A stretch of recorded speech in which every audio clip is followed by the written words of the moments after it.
I remember lifting the heavy, aged lid of that old piano, careful-like, almost with reverence.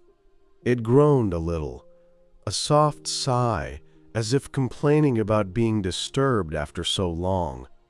The air around it instantly filled with that particular unmistakable scent of old wood, dust, and something faintly sweet, a smell that always brought me back home, to the past, to those distant days when that instrument was still alive and well.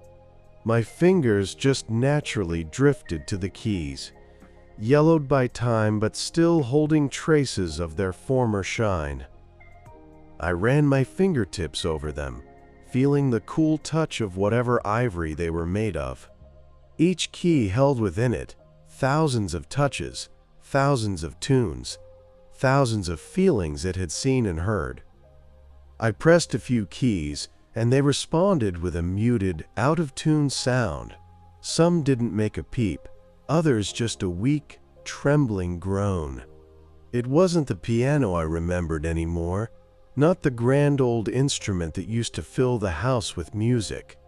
Now, it was just a memory, frozen in wood and metal.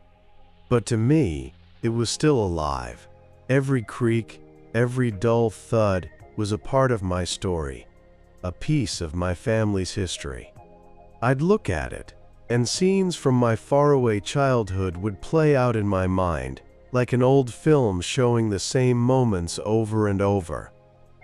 My eyes always landed on one particular key, standing out from the rest, the F key. It sat a little lower than the others, kind of sunken in, and when I touched it, it wouldn't make a sound. It was mute, just like it had been for so many years. That was the very key I'd broken as a kid. Just broke it, thoughtlessly, like a child, not really understanding the depth of what I was doing. Back then, it seemed like just a game, a harmless bit of mischief. But the consequences of that moment echoed in my soul for decades. I remember how Grandpa didn't say a word, not one. He just looked at me, and there was something in his gaze that pierced right through me. It wasn't anger, wasn't disappointment. It was something far scarier than any shout, any scolding. It was a silence, so heavy it felt almost physical. A silence that spoke more than 1,000 words. It screamed of loss, of pain, of something intangible that had been shattered, along with that unfortunate key. That silence haunted me for years, like a shadow following me, reminding me of that day. I didn't know then that I'd broken more than just wood and strings. I'd broken a part of his world, a piece of his memory, a part of his very soul that was so tied to that instrument. And that realization, well, it only came to me much later, when I was a grown man, when I'd been through losses myself and understood that some things become more than just objects to us. They become true storehouses of memories, emotions, entire lives. Our old house, where I spent my childhood, stood nestled on a gentle rise, surrounded by sprawling oak trees. Their leaves would rustle and whisper, like they were telling their own ancient tales to the wind. That house, it was built long before I was even a twinkle in my daddy's eye, and every single nook and cranny of it just breathed history.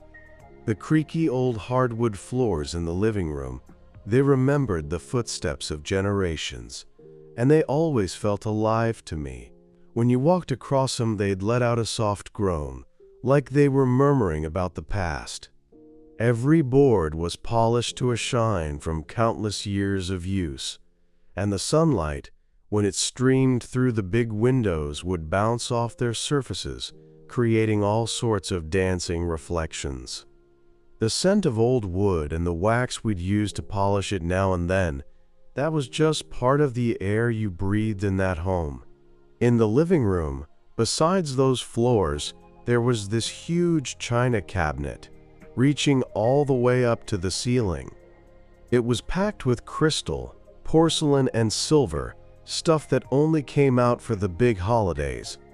Every single piece in that cabinet had its own story, its own little legend that Grandma used to tell me. She'd say this plate was a wedding gift for her folks, or that little silver spoon was Grandpa's very first. I loved looking at those things, imagining how they lived their lives before they found their way into that cabinet. But the real heart of that living room, without a doubt, was the piano.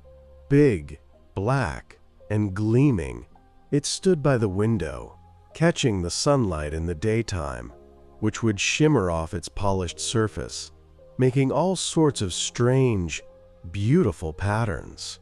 In the evenings, under the soft glow of a lamp, it seemed mysterious and grand, like it was just waiting for someone to touch its keys and wake it up. This piano wasn't just a piece of furniture, it was the very soul of our home. It belonged to my grandma, and I can still see her sitting there for hours, her fingers just gliding effortlessly over the keys, drawing out the most amazing melodies from that instrument. Her music, it would fill every corner of the house. It was like the very air we breathed. She'd play everything, from classical pieces to simple folk tunes, and every note was filled with such sincerity, such love, that it just went straight to your heart. I could sit there for hours just listening to her play, and it felt like the music was telling me stories I hadn't even heard yet. After she passed on, that piano fell silent. Grandpa, he never touched it again. Not once did he press a key or even lift its lid. The piano just stood there, frozen in time, a quiet witness to everything that had been. Its silence, it was louder than any music, filled with grief and memories. Grandpa, my grandpa, he was a quiet man, stern-looking at first glance, but gentle in his own way. He wasn't one for hugs and kisses, but his love, you could feel it in everything he did, in every look he gave. He was a farmer. His hands were calloused and strong, and his face was weathered and wrinkled from the sun and hard work. He didn't say much, but his words, they always carried weight, and his silence, well, that was even more meaningful. I remember him sitting in his favorite armchair reading the newspaper, and every now and then he'd glance over at me, his eyes full of warmth. He taught me how to fish, how to spot animal tracks in the woods, how to respect the land and honest labor. He was my rock, a steady presence I could always lean on.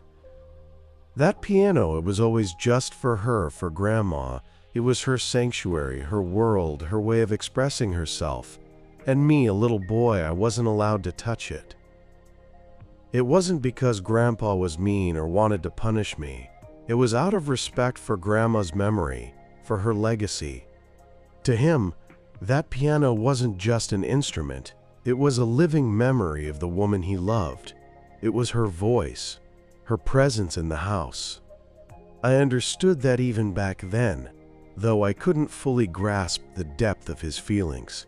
I'd look at that piano like it was something forbidden, yet incredibly alluring.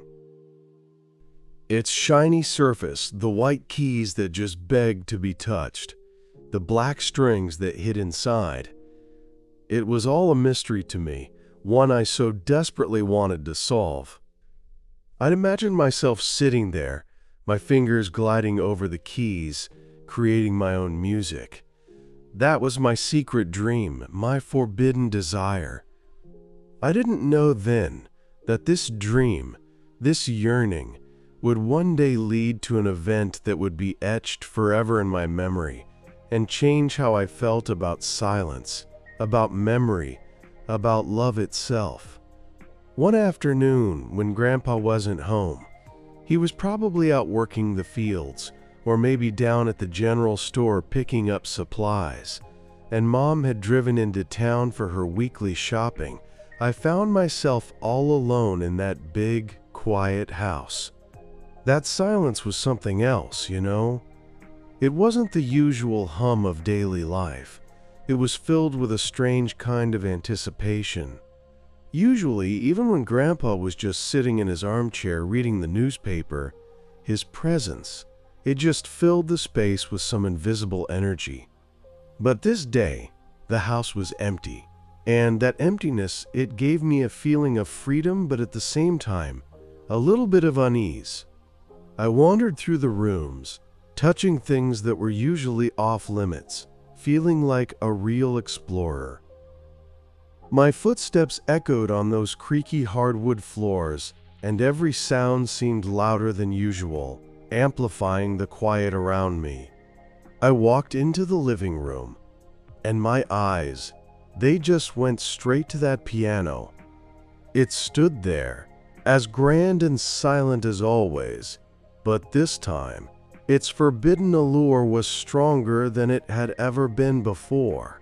It beckoned to me, a silent challenge to my childish curiosity, my childish yearning to touch it, to feel it under my fingers, to unlock its mystery.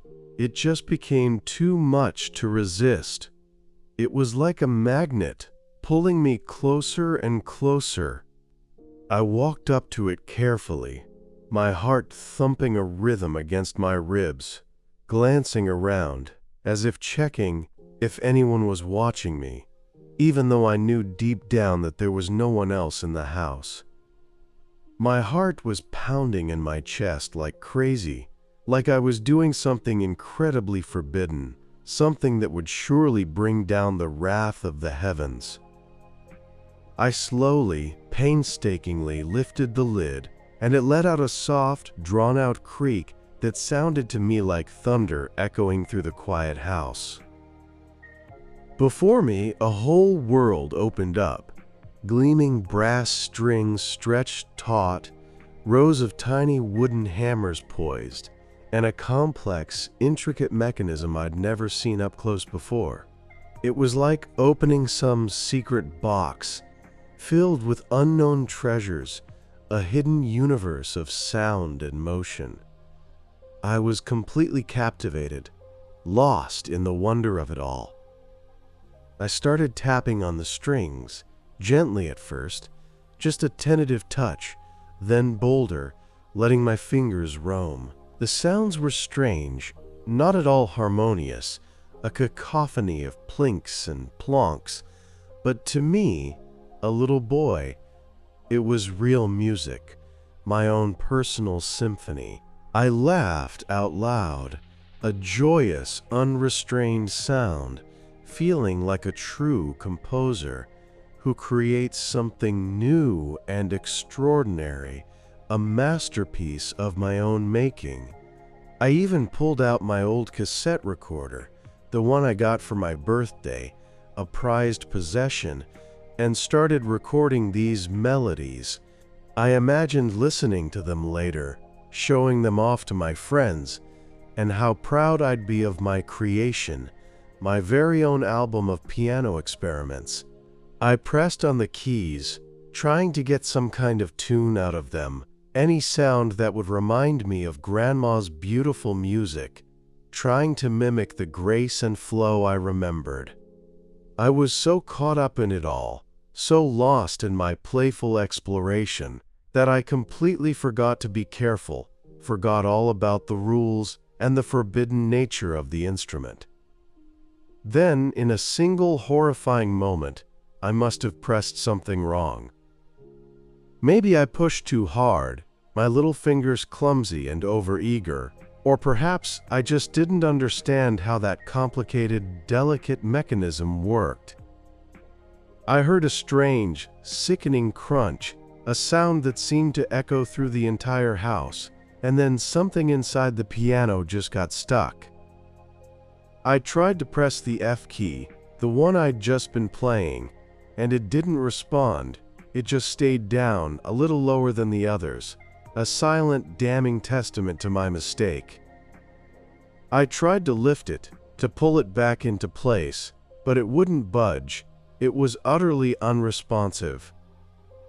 My heart clenched with fear, a cold, icy grip that squeezed the breath from my lungs. I knew, with a certainty that only a child can feel, that I'd broken something. Panic just washed over me, a tidal wave of dread. My childish joy vanished instantly, replaced by a cold, suffocating horror. I quickly, frantically closed the piano lid, slamming it shut, as if trying to hide my crime, to make it disappear. Then, I stumbled back, sat down on the chair nearby, and froze. I stayed silent, absolutely still, barely daring to breathe. My breathing was fast and uneven, shallow gasps, and my head was spinning with fear, a dizzying whirlwind of what-ifs and oh-no's. I waited for Grandpa to come home, waited for the inevitable discovery, waited for the punishment that, I figured, was absolutely unavoidable. I pictured him scolding me, yelling at me, his face stern and disappointed.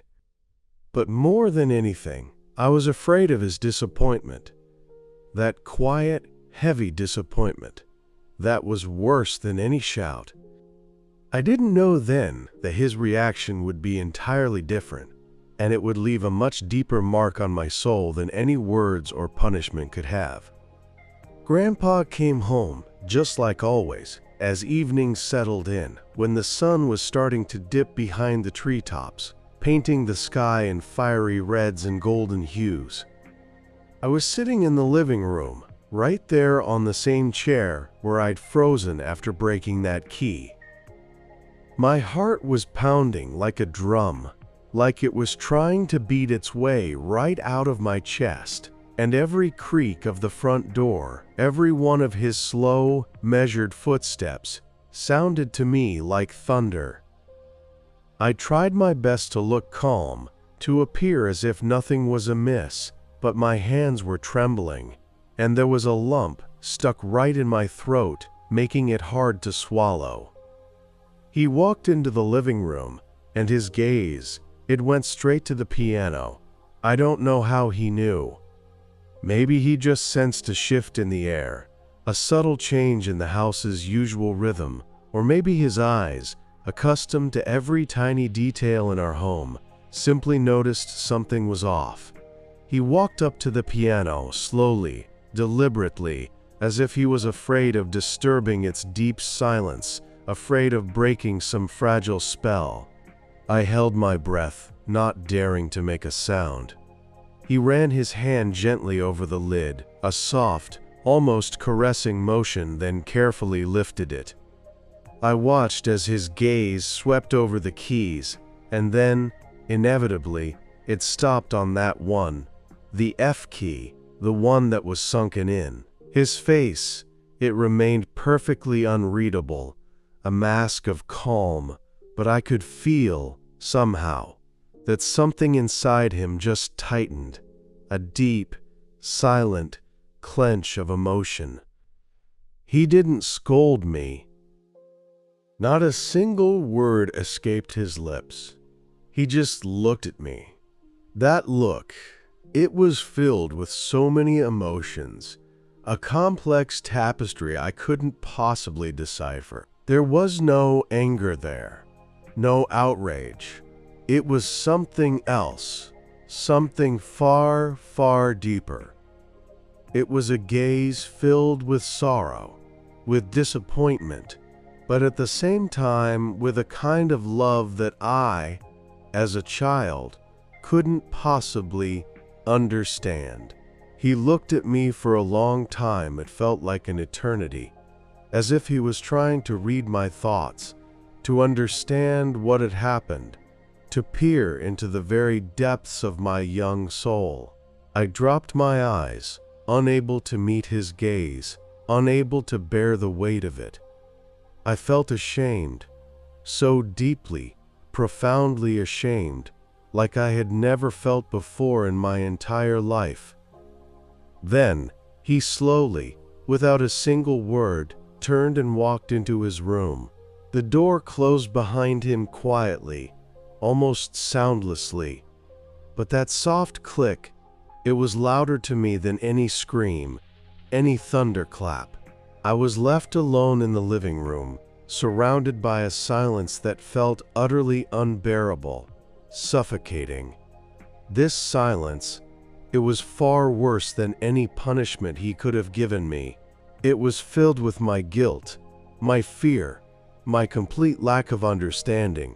I sat there, unmoving, rooted to the spot, and felt the tears welling up in my eyes, a hot sting behind my eyelids.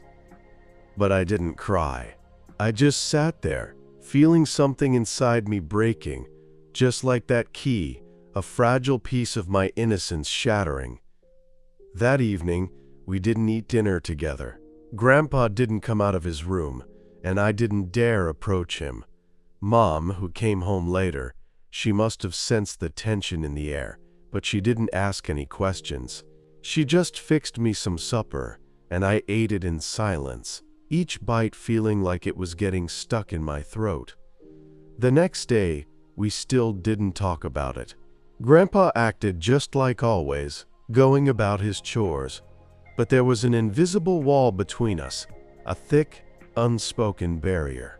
He never mentioned the piano, never mentioned the key, but his silence, it spoke volumes, more than any words ever could. There was something hanging in the air that was bigger than just a broken object.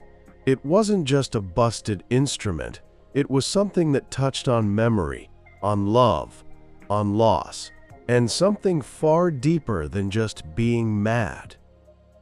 It was the realization that I had touched something very personal, something incredibly precious to him. It was a lesson I learned without a single word, a lesson that stayed with me forever, etched into my very being.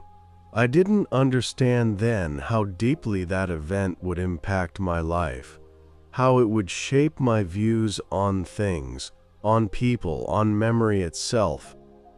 That little boy, I was just so scared back then. This fear, it wasn't just the fear of getting a spanking or being grounded. It was a different kind of fear, a deep, unsettling dread that I just couldn't wrap my head around. I didn't understand why it hurt so much, why that silence, Grandpa's quietness, pressed down on me so heavily. It felt like I'd done something irreversible, something that hadn't just broken a key, but had shattered something vital inside Grandpa. I could still see his sad eyes, and that sadness, it was unbearable for me. I wanted to fix everything, to turn back time, to make it so I'd never even touch that piano. But even then, I knew deep down that it was impossible, that what was done. I walked around the house like a ghost, a little shadow, and that piano, standing there in the living room, it seemed to me like a giant, silent accusation. I couldn't tear my eyes away from it, and at the same time, I was terrified to even look at it. My young heart, it was filled with a heaviness, a burden that I couldn't explain to anyone, not even to myself. One day, when Grandpa was out in the garden, tending to his vegetables, and Mom was busy with her chores, humming a quiet tune, I finally mustered up the courage. I walked up to the piano, carefully lifted the lid, and once again, I touched that broken F key. It was still sunken, silent, and unmoving, a stark reminder of my mistake. I tried to lift it, to press it, to coax it back to life, but it wouldn't budge. I felt utterly helpless, a tiny figure against a monumental problem. Somehow, I gathered the nerve to ask Mom about it. I went up to her while she was sitting at her sewing machine, the rhythmic hum of it filling the air, and gently, almost in a whisper, I asked, "Mom, why is Grandpa so sad? Is it because of the piano?" She put down her sewing, looked at me with her kind, understanding eyes, and said, "Honey, that piano, it's all he has left of Grandma. It's her memory, her soul. She loved playing it so much." To him, it's not just an instrument. It's a part of his life, a part of his love for her. Her words, they hit me like a revelation, a sudden burst of understanding. I didn't fully grasp what loss meant back then. Not really, but I felt that the piano was more than just a thing to Grandpa. It was a symbol, a living memory of the woman he cherished. And I, in my childish carelessness, I had broken that symbol, shattered a piece of his heart. I made up my mind right then and there that I had to fix it. I was just a little guy, but in my head, the thought had taken root. If I could just fix it, everything would go back to normal, and Grandpa would be happy again. I started looking for ways, desperate for a solution. I found some glue in Grandpa's workshop, a sticky, pungent bottle, and tried to glue the broken part back together, but it just wouldn't hold. I pressed on the key again and again with all my might, hoping it would magically spring back to life. I even found an old instruction manual for the piano, tucked away in a dusty drawer, and tried to read it, though most of the words were just gibberish to my young mind. I tried to figure out the mechanism, poking and prodding, but it was far too complicated for my childish brain to comprehend. I spent hours, what felt like an eternity, trying to fix it, but it was all for nothing. The F key, it just wouldn't make a sound. It remained mute, just like my own heart, which was filled with a heavy, aching guilt. Every failed attempt only deepened my feeling of helplessness and my overwhelming sense of guilt. I didn't know what to do, how to mend what I had broken. That was my first big realization, my first painful lesson, that some things, once broken, can't just be simply fixed, and that their breakage can have much deeper consequences than they appear at first glance, echoing through time and memory. That piano just stood there in the living room, silent as a tomb. It became a constant, quiet reminder of that day, of my guilt, of Grandpa's profound quietness. As the years rolled by, I got used to its presence, to its silence. It became just another part of the furniture, a fixture of my childhood home, but at the same time, it was also a persistent part of my memory, never letting me quite forget. The F key remained stubbornly mute, and every single time I walked past that piano, my eyes would instinctively drift to it. It was like a scar, a permanent mark that reminded me of the past, of the mistake I'd made, a silent accusation. Grandpa, he seemed to have forgiven me. He never, ever brought up the piano, never once scolded me about it. His behavior was just the same as it had been before that day, calm and steady. But I could feel, deep down, that something had shifted between us, a subtle, unspoken change. He never spoke of Grandma aloud again. Her name, her music, her very presence, all of it seemed to vanish from our conversations, as if a quiet agreement had been made to keep those memories locked away. It was almost as if he was trying to shield himself from the pain, from the memories that were too raw, too heartbreaking to voice. That piano, her piano, it became a silent symbol of this quietness, this unspoken grief.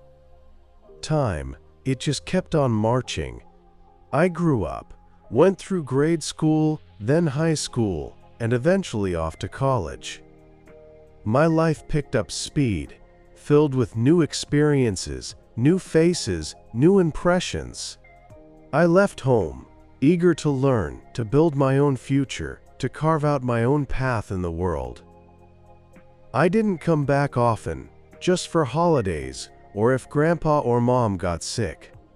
But every single time I did come home, the first thing I'd see when I walked into that living room was that piano.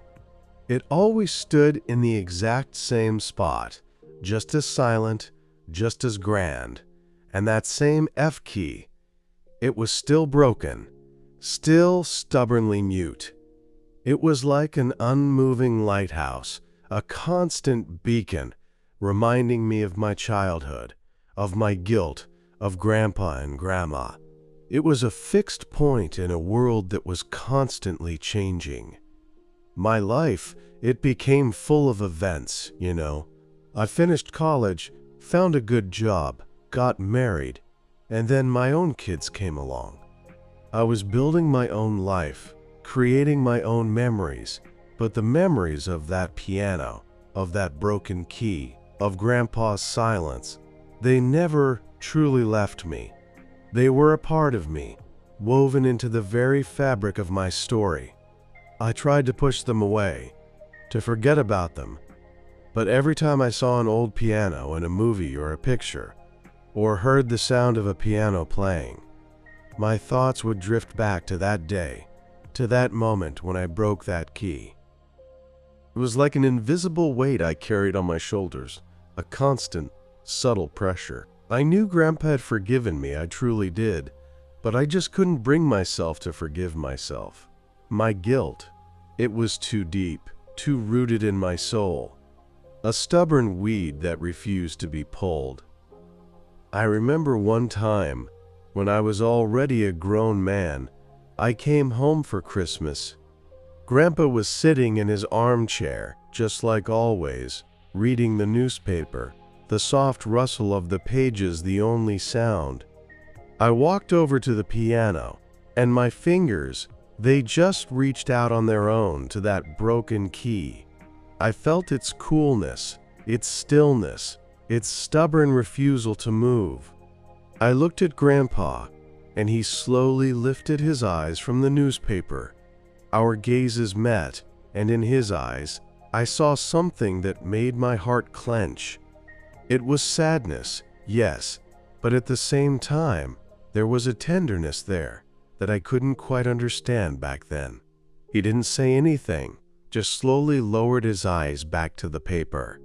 But in that silence, there was so much, so many unspoken words, so many emotions. I didn't know then that this would be one of our last meetings, and that soon, that piano would once again become the center of my attention, but for an entirely different reason. I didn't understand then that his silence wasn't a sign of anger or holding a grudge, but a sign of something much, much deeper, something I was meant to figure out for myself, in my own time.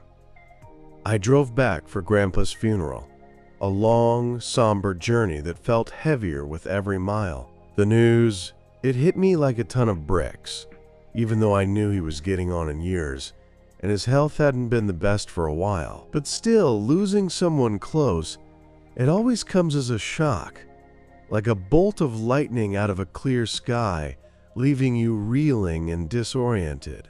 The winding roads, usually so familiar and comforting, now seemed to stretch endlessly, each curve bringing me closer to something I dreaded, something I wasn't quite ready to face. The house, which had once been so full of life and laughter, the sounds of family gatherings and everyday living, now felt utterly empty, draped in a thick pall of dust, as if it too was mourning its master, holding its breath in sorrow. Every corner, every single object, it brought back a fresh wave of memories of Grandpa, of his steadfast presence, of his quiet, unwavering wisdom that had guided me through so much. I walked through the front door, the old wood groaning softly under my touch, and stepped into the living room. My eyes, they went straight to the piano. It stood there, in the very same spot it had always occupied, but this time it was draped in a simple white sheet, like a sleeping giant shrouded in mourning. The sheet itself was gray, with accumulated dust, a stark visual testament to how long it had been untouched, how much time had passed since Grandma's passing, and that just emphasized the profound feeling of emptiness and neglect that now permeated the air. It was a stark, silent sentinel of a time that was now truly, irrevocably gone. I walked up to it slowly, my footsteps muffled by the thick carpet of dust that covered everything. My fingers gently, almost reverently, touched the fabric of the sheet. Beneath it, I could feel the familiar, solid outline of the instrument, its cold, hard form a strange, unsettling comfort in the overwhelming emptiness of the house. I slowly, carefully, pulled the sheet off, letting it fall silently to the floor, and the piano was revealed to my gaze, stark and imposing in the dim light. It was just as I remembered it. Every scratch and imperfection, every gleam of its polished surface, but now it seemed even more silent, even more sorrowful, burdened by the weight of absence. A thick, undisturbed layer of dust lay on its polished surface, a testament to how long it had been untouched, unplayed, a silent monument to a bygone era. And right there, in the most visible spot, almost as if placed there deliberately, sat a small, yellowed photograph of Grandma. She was young in the picture, vibrant and full of life, smiling, her eyes shining with happiness, a vibrant echo from the past, a ghost of joy. She looked out at me from the photograph, and for a fleeting moment, I thought I could hear her laughter, her music, filling the quiet room, a phantom melody. It was as if Grandpa, in his quiet way, had left her there, a silent guardian, so she would always be near him, even after he was gone, a final act of devotion. I sat down on the chair that stood nearby, the familiar creak of the wood, a small, grounding comfort in the vastness of my grief. My fingers slowly, almost unconsciously, reached out to the keys, hesitant at first, then more determined, drawn by an invisible force. I touched them, and they responded with a muffled, out-of-tune sound, a ghost of their former glory, a mournful sigh.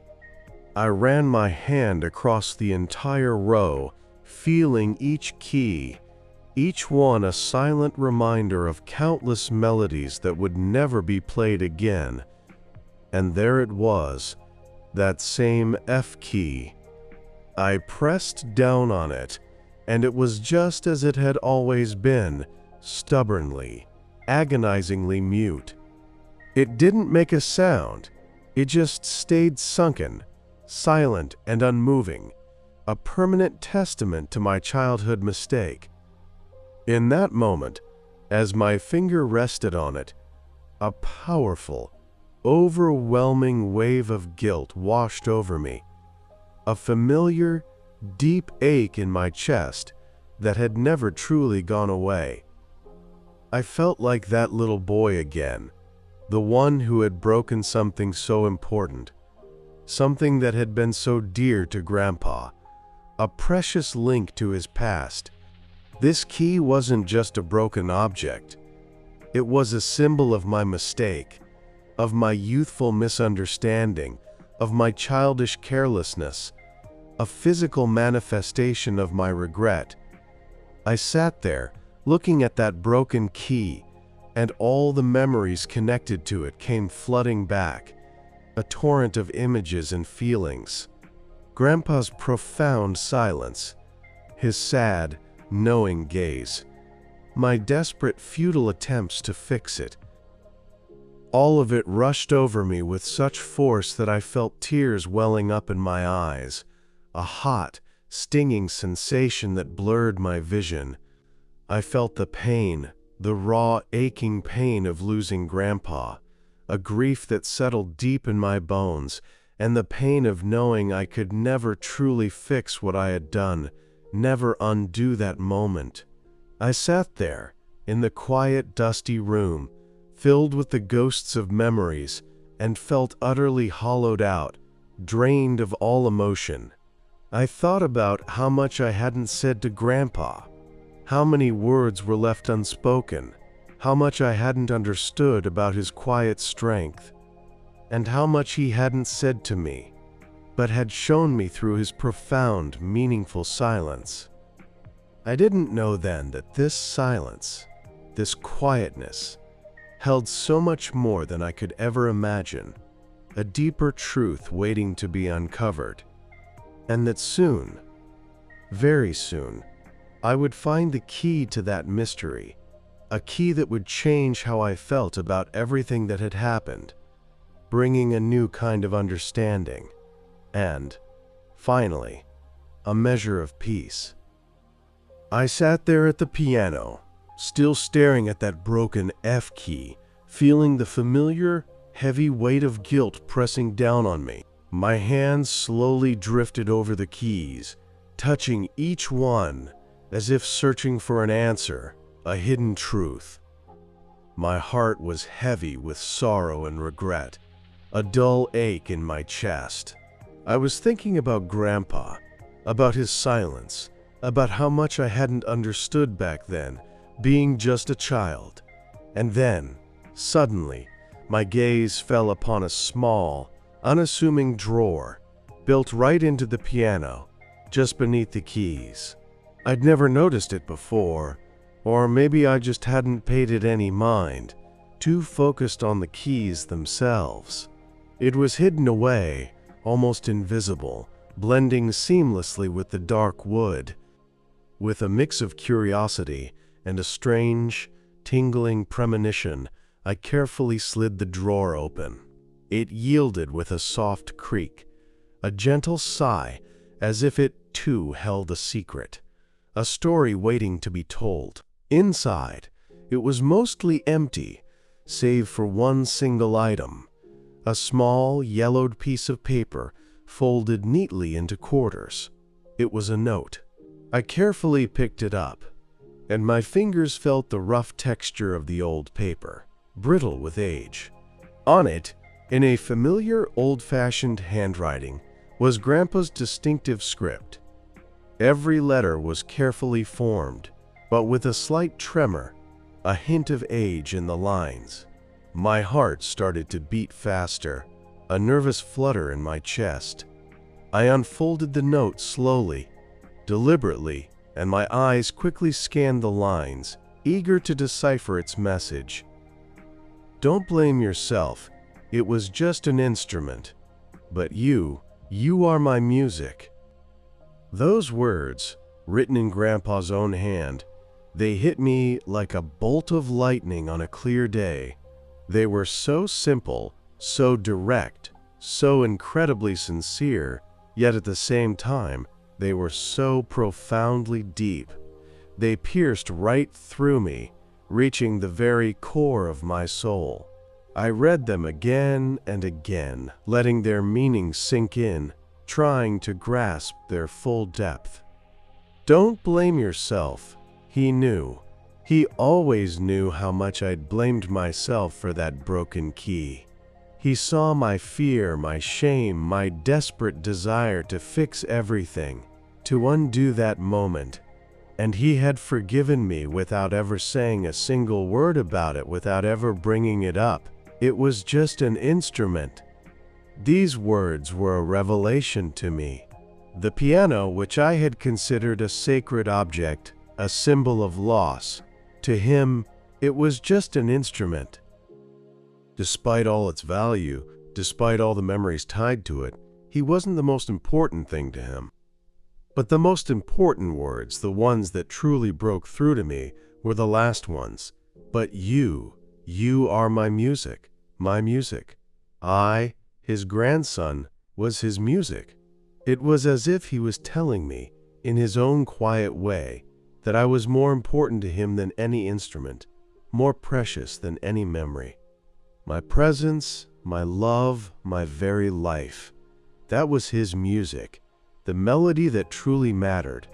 In that moment, when I read those words, a powerful, overwhelming feeling washed over me. The tears, which I had held back for so long, for decades, they finally streamed from my eyes, hot and cleansing. But this time, I wasn't crying from guilt, not from sorrow.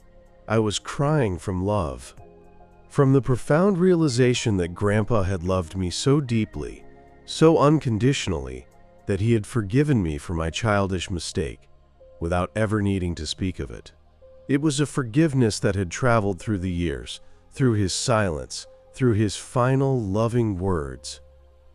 This note, it changed everything. It transformed how I felt about the piano, about Grandpa, and about myself. It showed me that love isn't always about words, not always about grand declarations or loud expressions. Sometimes love is silence. It's understanding. It's a quiet forgiveness that comes without a single spoken word.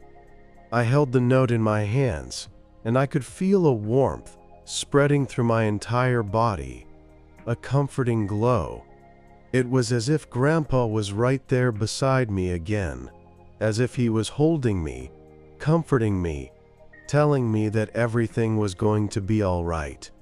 It was a moment of truth, a moment when I finally felt free from the heavy burden of guilt that I had carried for so long. I didn't know then that this note would become more than just a memory for me. It would become a guiding light, helping me to understand so many things in life, and teaching me to cherish silence, to value quiet understanding, to appreciate the kind of love that doesn't need words to be heard. I took the piano with me. It wasn't an easy decision, not by a long shot, but I just felt, deep down in my bones, that I had to. It wasn't just an object anymore, not just a piece of furniture. It was a living, breathing part of Grandpa, a part of Grandma, a tangible, resonant piece of my own history, a silent keeper of our family story. I went and hired some specialists, big, strong fellows who knew how to handle such a delicate, heavy thing, to carefully move it from the old house to my apartment in the city. It was a monumental task, a real challenge to get that massive instrument up the stairs and through the doorway, a tight squeeze, but I felt like I wasn't just carrying an instrument. I was carrying a whole world of memories, a cascade of emotions, an entire lifetime of unspoken love. When they finally managed to maneuver it into my living room, it seemed enormous, absolutely dwarfing everything else, taking up almost all the space, dominating the room with its dark, imposing presence. But I didn't feel it as a burden, not at all. On the contrary, I felt it filling my home with some special kind of energy, a warmth that settled deep in my bones, a comforting presence that made the whole place feel more like home. I called in a master piano tuner, a real craftsman, hoping against hope that he could work some magic, that he could fix that broken F key and bring the piano back to its former glorious voice, the one I remembered from Grandma's playing. The master was an elderly gentleman, with kind eyes that crinkled at the corners when he smiled, and hands, gnarled and calloused, that seemed to know all the secrets of musical instruments, hands that had touched countless keys over the years, coaxing music from them. He spent a long, quiet time examining the piano, running his fingers over the keys, peering deep inside its intricate workings, his brow furrowed in concentration. Then he slowly shook his head, a gentle, regretful motion that spoke volumes, and said, "This is an old model, son. A very old one, a true antique. The mechanism is worn out, completely fatigued from years of use, and that broken key, well, it's beyond repair, I'm afraid. We could, of course, try to replace the entire mechanism, piece by painstaking piece, but that would cost more than buying a brand new piano, a modern one with all the bells and whistles. And even then, it just wouldn't be the same, not truly, not with its original soul." His words, they were a disappointment, a quiet letdown, a confirmation of what I already suspected, but at the same time there was a strange kind of relief in them. I understood then that the broken key would remain broken, a permanent fixture, just like my memory of that day, forever etched in my mind.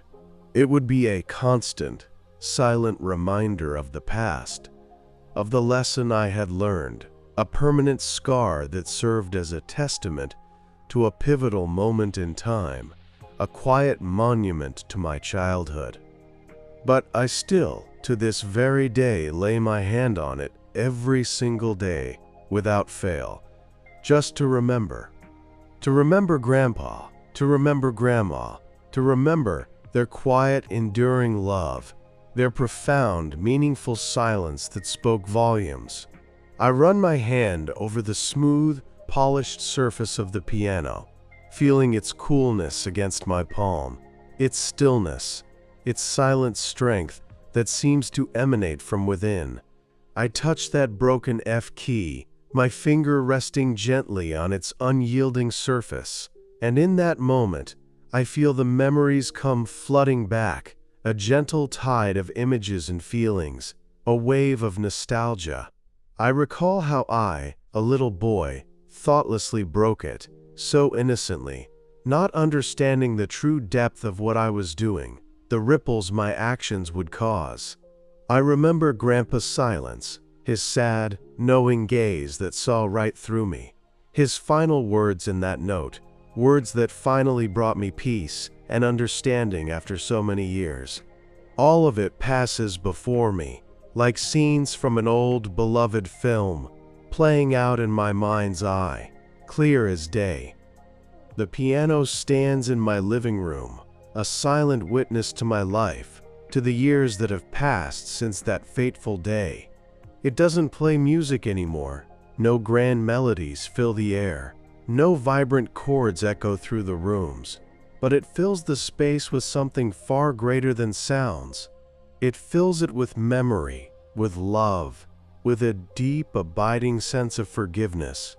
It is for me a powerful symbol that some things, even when broken, even when they can no longer perform their original function, can hold immense meaning, a profound significance that transcends their physical form. They can be storehouses of memories, of lessons we learn throughout our lives, quiet teachers guiding us through the complexities of existence. I look at it, and a deep, comforting sense of peace settles in my soul, a quiet calm that washes over me. I no longer feel the weight of guilt, that heavy burden I carried for so long. Instead, I feel gratitude, a profound appreciation. Gratitude for Grandpa, for his quiet wisdom, for teaching me to cherish silence, to value quiet understanding, to appreciate the kind of love that doesn't need words to be truly felt, to be truly known.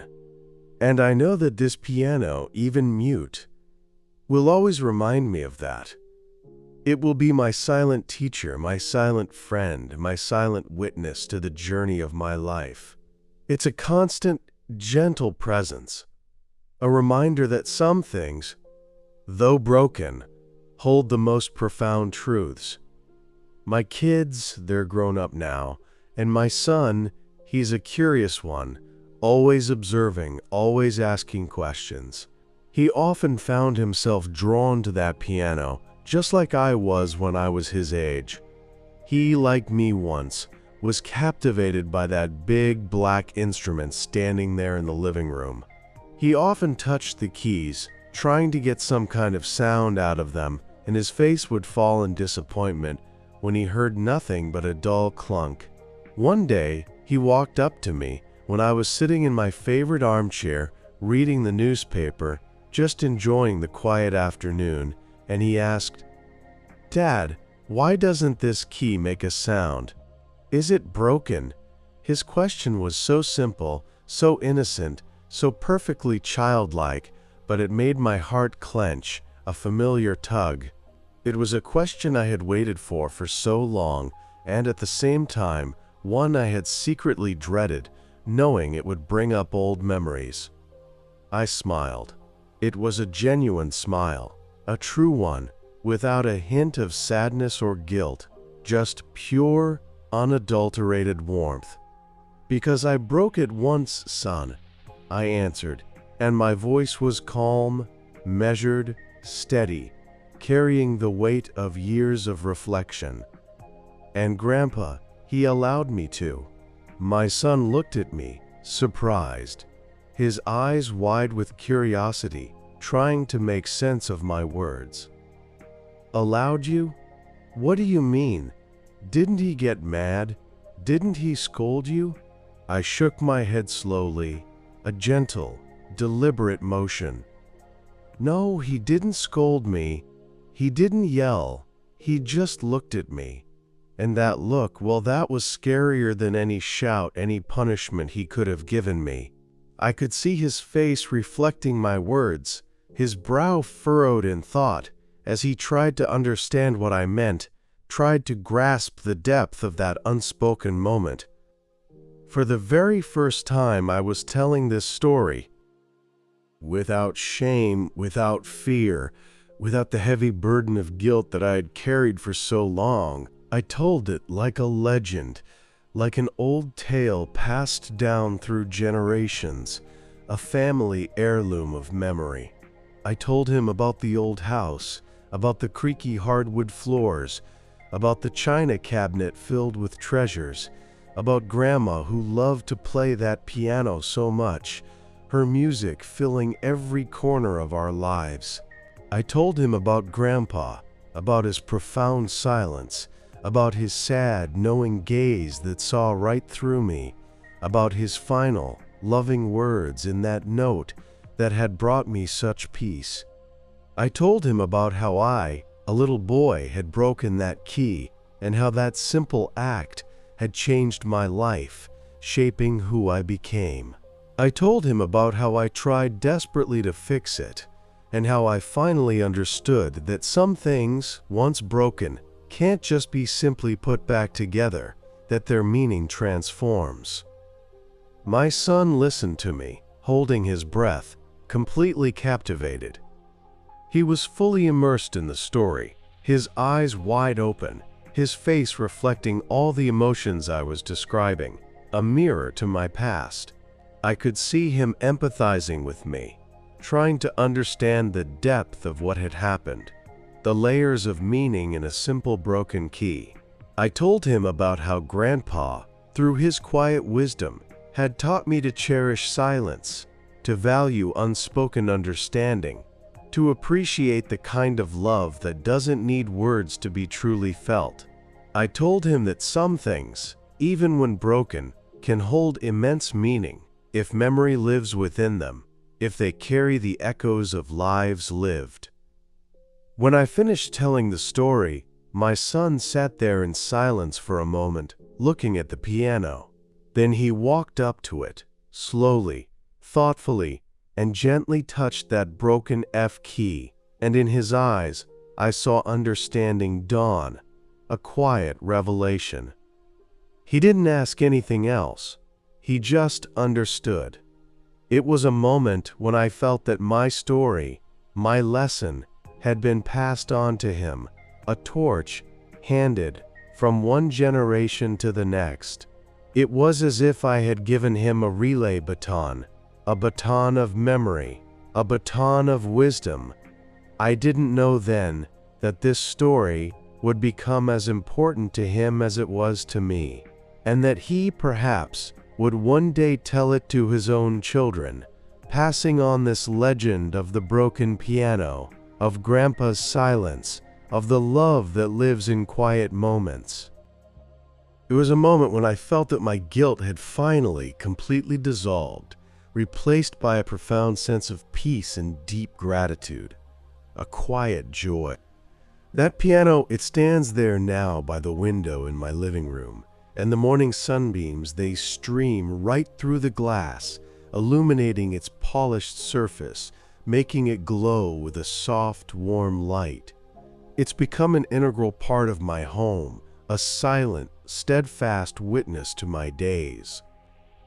On its lid, there's always a cup of coffee, the one I sip every morning as I look out the window, watching the world wake up. Right next to it, a small, yellowed photograph of Grandpa. He's smiling in the picture, a gentle, knowing smile, and his eyes, they seem to look right at me, filled with that same quiet wisdom that I remember so well, a wisdom that still guides me. And sometimes, I'll place a fresh flower on the piano, just to add a little bit of life to its deep silence. It might be a simple wildflower I picked from the fields nearby, or a beautiful rose from my garden. It sits there, a small, vibrant splash of color, as if paying tribute to its past, to the hands that once played it. Every single day, without fail, I sit down by it. I don't play, not anymore.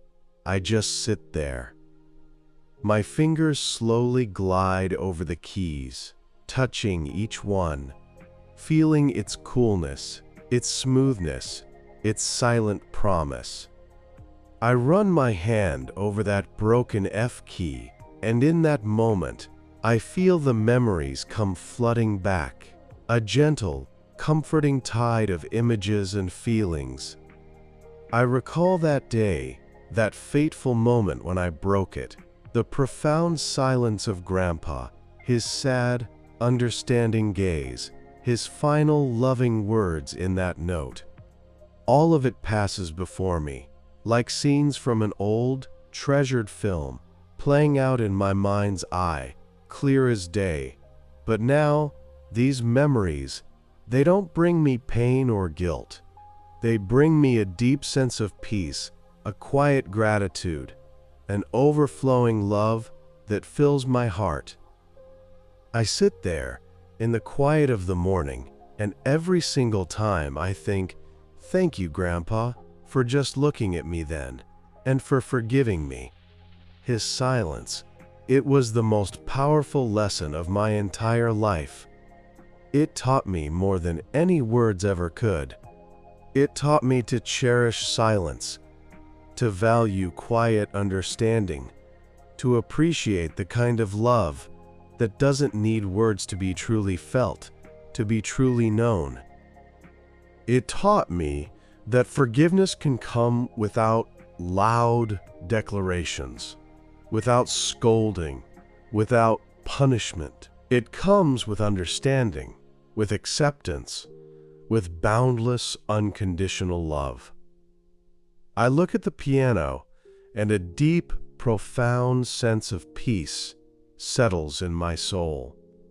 I feel its silence filling me, healing my old wounds, mending the broken pieces of my past. This piano has become more than just an object to me. It's a true guardian of memory, a sacred vessel.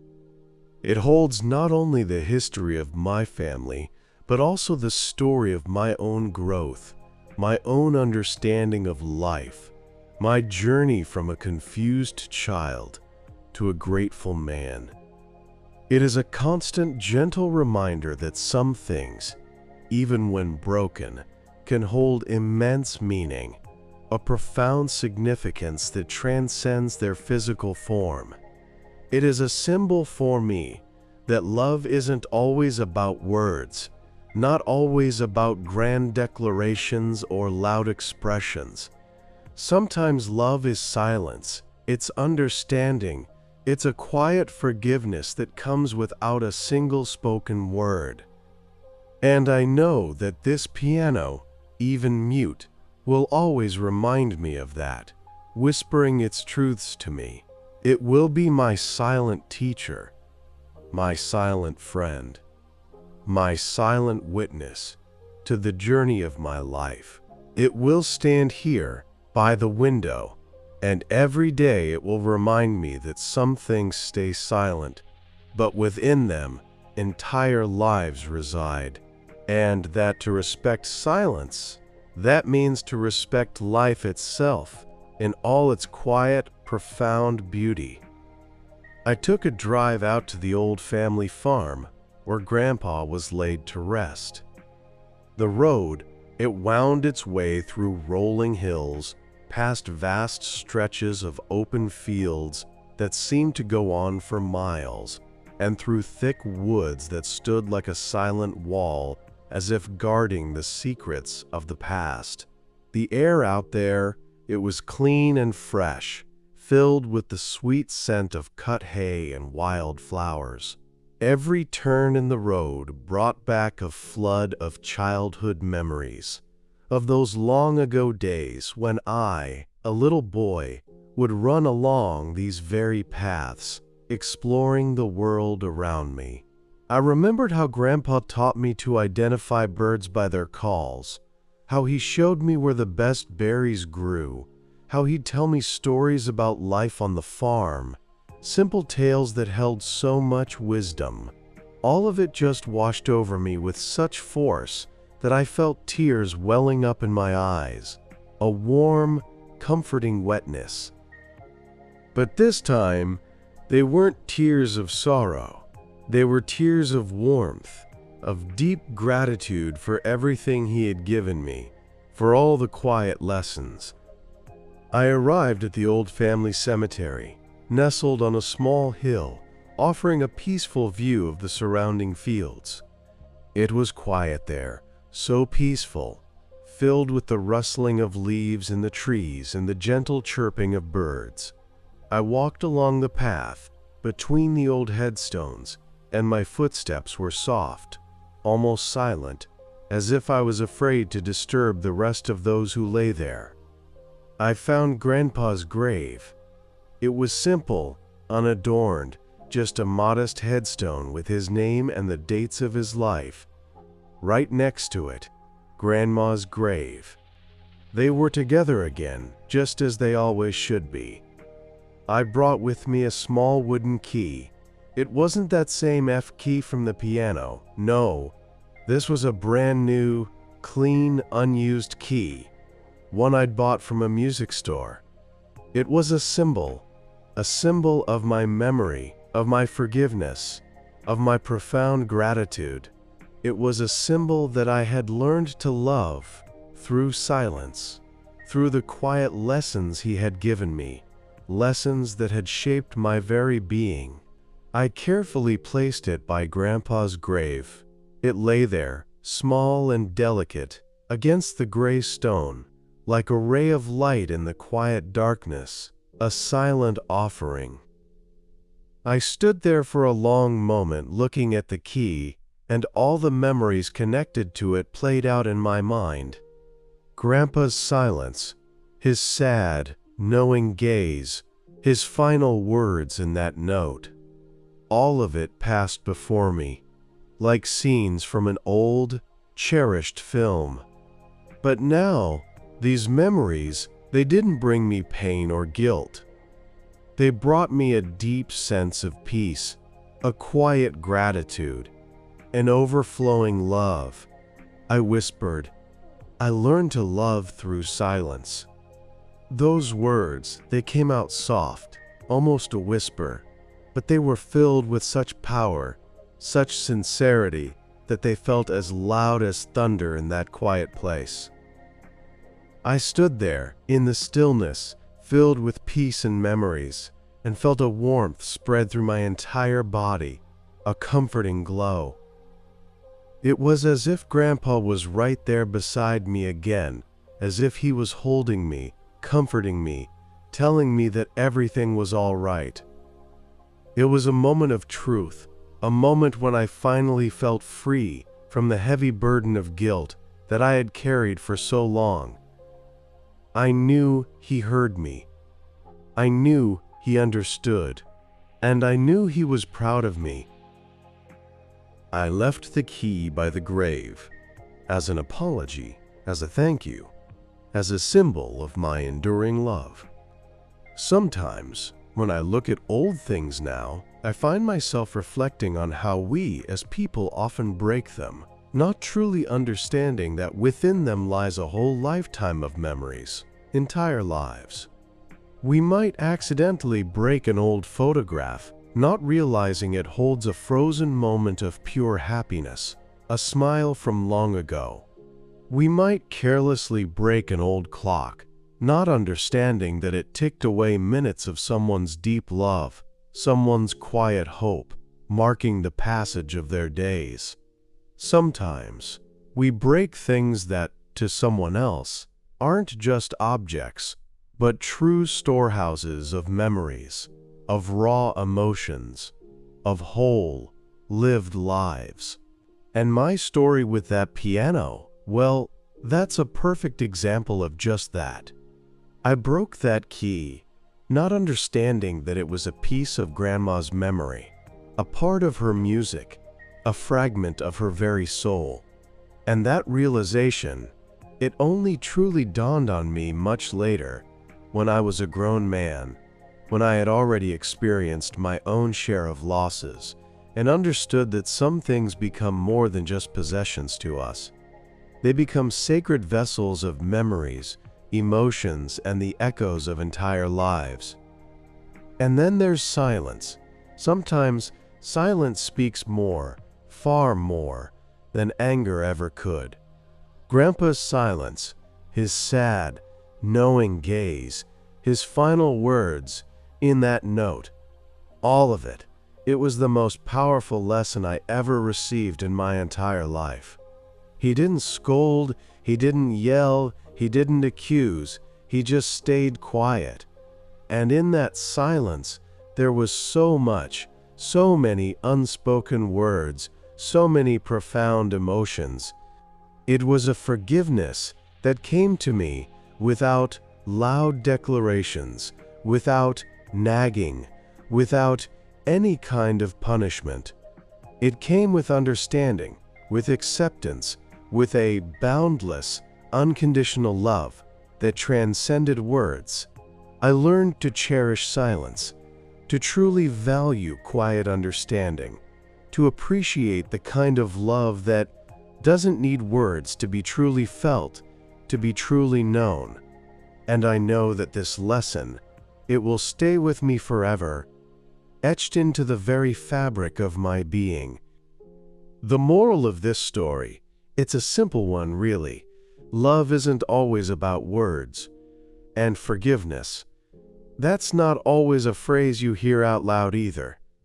Love can show itself in silence, in a glance, in a small, gentle gesture, in words that are never spoken but deeply felt. It can be so profound, so deeply rooted, that it doesn't need grand declarations to be truly felt, to resonate in your heart. And forgiveness, it can come without accusations, without punishment, without needing a loud apology. It comes with understanding, with acceptance, with a boundless, all-encompassing love. That's the lesson I learned thanks to Grandpa, thanks to his silence, thanks to his quiet, enduring love. When a key stays silent, that's not true quiet. That's memory, sounding out in a different way. It sounds in the silence, in the echoes of the past, in the feelings that stir within you. It sounds in your heart, in your very soul.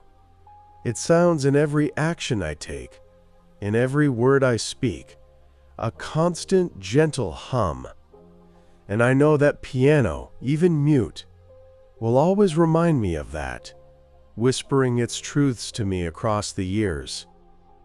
It will be my silent teacher, my steadfast friend, my quiet witness. It will stand here, by the window, and every single day it will remind me that some things stay silent, but within them, entire lives reside, waiting to be remembered. And that to respect silence, that means to respect life itself, in all its quiet, profound beauty, in all its unspoken depths.